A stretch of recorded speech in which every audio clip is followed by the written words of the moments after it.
Chapitre 2. Les 4 âges et le crime de Lycaon.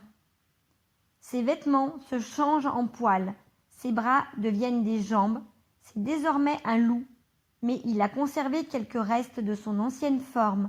Son poil est grisonnant comme l'étaient ses cheveux et sa barbe. Il a le même air farouche, les mêmes yeux qui lancent des flammes, tout en lui donne la même image de férocité. Livre 1, vers 236-239. Sur la terre, nouvellement formée, le temps s'écoulait et les générations se succédaient. Il y eut d'abord ce qu'on appelle le premier âge, un âge d'or où, d'elle-même, sans loi et sans contrainte, l'espèce humaine respectait la justice et l'honnêteté. On ne connaissait alors ni les châtiments, ni même l'apport des châtiments. On n'avait pas besoin de lire des textes de loi menaçantes gravés dans le bronze, et la foule suppliante ne tremblait pas en présence de son juge, car les hommes n'avaient pas besoin de juge pour leur sécurité. Jamais encore les pins arrachés des montagnes n'étaient descendus vers la plaine liquide de la mer pour aller visiter des mondes étrangers. Les peuples ne connaissaient pas d'autres rivages que ceux de leur patrie, et des remparts n'entouraient pas les cités. On n'entendait pas résonner la trompette ou le clairon qui annonce la guerre. Sans casque, sans épée, sans soldats, les hommes goûtaient la douce tranquillité de la paix. La terre, vierge encore et libre de toute contrainte, ne sentait ni le coup de la bêche, ni la blessure du soc de la charrue, et elle donnait ses fruits d'elle-même. Les hommes se contentaient de produits qu'elle leur offrait sans aucune culture. Ils cueillaient les baies des montagnes, la fraise, la myrtille, la mûre, attachée aux ronces épineuses. Ils ramassaient les glands tombés de l'arbre de Jupiter, le chêne aux vastes branches. Le printemps était éternel, et la tiède haleine des vents caressait doucement les fleurs écloses sans semences. Pour produire, la terre n'attendait pas les soins du laboureur, et les champs sans travail se couvraient d'abondantes moissons. Des fleuves de lait, des rivières de nectar coulaient dans les campagnes. Le miel tombait en gouttes blondes de l'écorce des chênes. Mais le temps vint où Jupiter chassa son père, Saturne, et le précipita au fin fond des enfers, dans les sombres abîmes du Tartare. Le nouveau maître soumit alors le monde à ses lois, et sa victoire amena l'âge d'argent. Il fut moins heureux que l'âge d'or, certes, mais il valait mieux que l'âge de bronze qui devait lui succéder. Jupiter abrégea la durée de l'antique printemps et, dès lors, l'hiver, l'été, l'automne et le trop court printemps partagèrent en 4 saisons l'année divisée selon ses ordres. Pour la première fois, l'air s'embrasa de chaleur dévorante et l'eau se durcit au souffle glacé des vents. Pour la première fois, les hommes durent chercher des abris, et ces abris furent des grottes, des huttes faites d'épais feuillages ou de rameaux entrelacés d'écorce.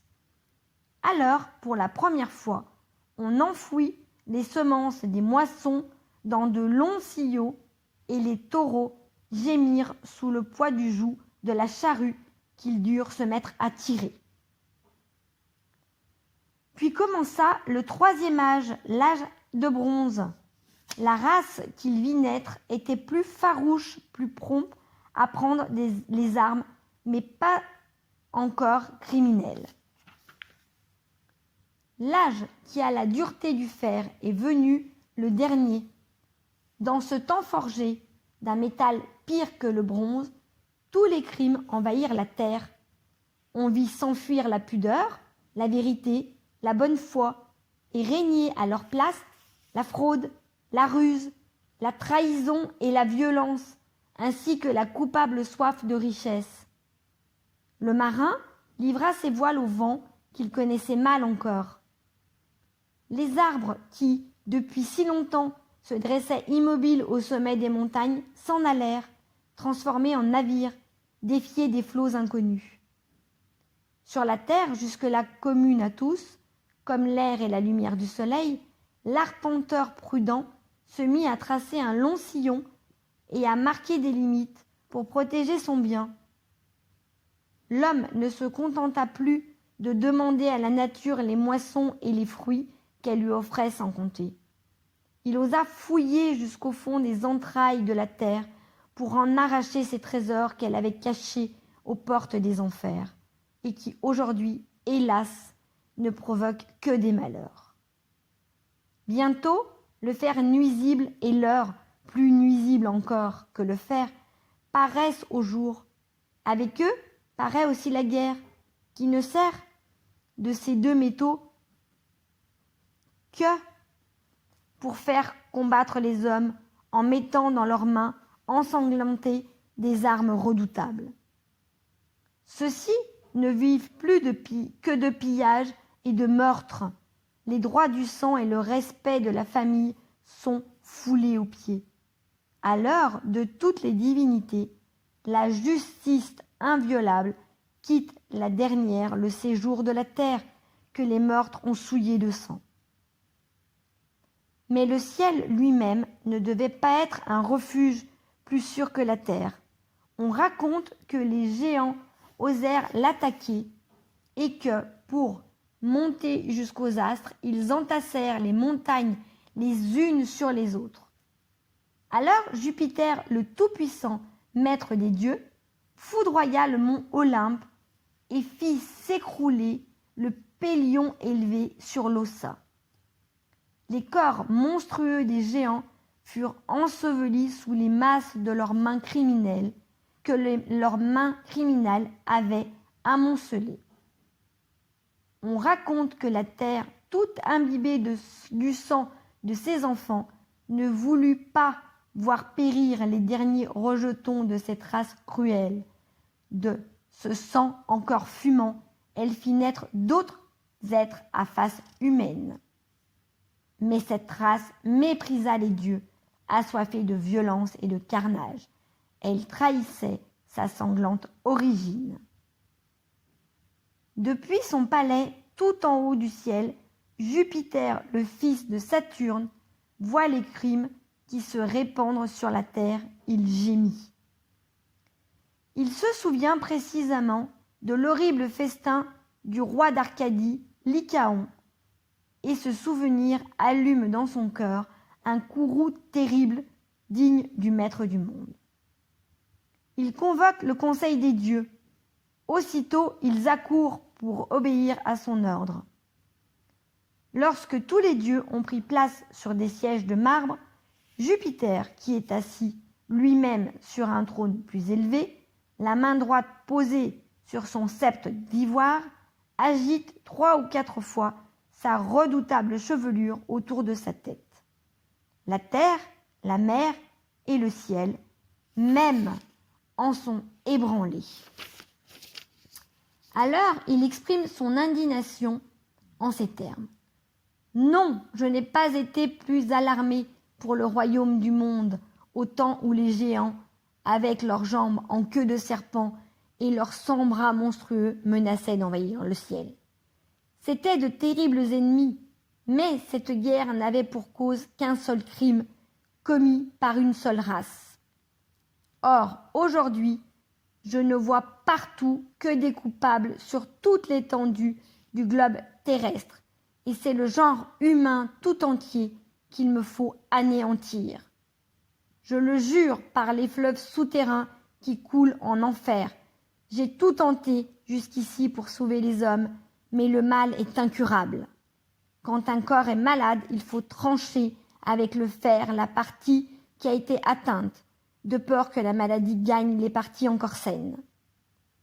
J'ai mis sous mon autorité les demi-dieux et les divinités champêtres, les nymphes, les naïades, les faunes, les satyres, les sylvains qui habitent les montagnes, puisque nous ne les avons encore pas jugés dignes de partager nos honneurs divins. Laissons-les au moins jouir en paix de l'asile que nous leur avons donné sur la terre. Mais pouvez-vous croire qu'ils y seront en sécurité quand j'ai vu moi, votre maître, le maître de la foudre, un homme oser tramer ses pièges contre moi, ce Lycaon bien connu pour sa férocité. Tous les dieux frémissent à ces mots et réclament la punition du criminel. Jupiter apaise les murmures du geste et de la voix. Malgré l'indignation générale, le respect impose le silence et le maître des dieux reprend son discours. Le coupable est puni, rassurez-vous. Apprenez donc à la fois et le crime et la vengeance. Les rumeurs concernant les comportements indignes des hommes avaient déjà frappé mes oreilles, mais j'espérais encore que ce n'était que des mensonges. Alors, pour vérifier par moi-même, je descends des hauteurs du mont Olympe, je cache ma nature divine sous l'apparence d'un simple mortel et je parcours la terre. Il serait trop long d'énumérer les crimes dont j'ai été le témoin, car la réalité, hélas, dépassait les récits les plus effrayants. J'étais arrivé au cœur du Péloponnèse, en Arcadie. Je pénètre dans la demeure inhospitalière du tyran qui régnait sur le pays, à l'heure où le crépuscule annonce la nuit qui s'avance. Je décide d'abord de révéler par des signes manifestes la présence d'un dieu, et déjà le peuple se mettait à prier pour me rendre hommage. Mais voilà que le roi Lycaon se moque de leur pieuse crédulité. Je vais vérifier, proclame-t-il avec insolence, si ce voyageur est un dieu ou un mortel, et l'épreuve ne laissera aucun doute. Lycaon s'apprêtait à me surprendre pendant la nuit, au moment où je dormirais pour essayer de me tuer. Voilà l'épreuve que préparait le perfide pour connaître la vérité. Mais cela ne suffit pas. Il égorge devant moi l'un de ses otages que lui avait envoyé le peuple des Molosses, vaincu à la guerre. Il fait bouillir une partie des membres encore palpitants de la victime et fait rôtir l'autre sur la flamme. Enfin, il ose me servir le tout à manger comme autant de mets à déguster. Je suis horrifié. Aussitôt ma foudre vengeresse frappe son palais. Elle fait s'écrouler cette sinistre demeure bien digne d'un tel maître. Lycaon s'enfuit, épouvanté. Il veut parler, mais en vain. Seuls des hurlements troublent le silence de la campagne. Toute la rage qu'il avait dans le cœur se concentre dans sa bouche, et, constamment affamé de carnage, il déchaîne sa folie meurtrière contre les troupeaux. Ainsi tire-t-il toujours son plaisir du sang qu'il fait couler. Ses vêtements se changent en poils, ses bras deviennent des jambes, c'est désormais un loup. Mais il a conservé quelques restes de son ancienne forme. Son poil est grisonnant comme l'étaient ses cheveux et sa barbe. Il a le même air farouche, les mêmes yeux qui lancent des flammes. Tout en lui donne la même image de férocité.